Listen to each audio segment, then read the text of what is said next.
সকালে শয্যা ত্যাগের আগে ভগবানকে স্মরণ করে শয্যা ত্যাগ করবে।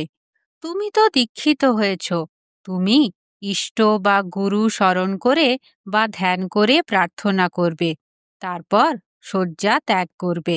তার কাছে কোনো কাম্য প্রার্থনা করতে নেই। নিজের ঐহিক বা বৈষয়িক সুখ দুঃখের জন্য প্রার্থনা করবে না। ওসব প্রার্থনা অতি হেয় ও নিজ প্রার্থনা।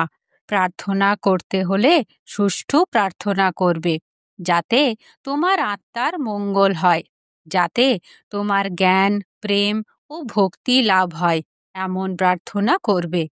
দেশের, দশের ও জগতের হিতকামী হয়ে প্রার্থনা করাও মন্দ নয়। ওই সব প্রার্থনাই সুষ্ঠু প্রার্থনা। সকালে উঠে এরকম প্রার্থনা করতে পারো: হে ভগবান, আমি তোমারই প্রীত্যর্থে যেন কর্ম করে যাই, আর এই সব কর্ম করতে গিয়ে যেন এমন কোনো কাজ না করি যাতে তোমার অসন্তোষ সৃষ্টি করে, যেন আমার চিত্ত মলিন না হয়, যেন আত্মা আবরিত না হয়, আমা হতে যেন কেউ দুঃখ কষ্ট না পায়, আমি যেন কারো অহিত না করি, আমি যেন সবসময় তোমায় স্মরণ করে আমার কর্তব্য করে যেতে পারি, আমি যেন মিথ্যা কথা না বলি এবং মিথ্যা আচরণ না করি। এই সব প্রার্থনা করে শয্যা ত্যাগ করবে। জয় গুরু।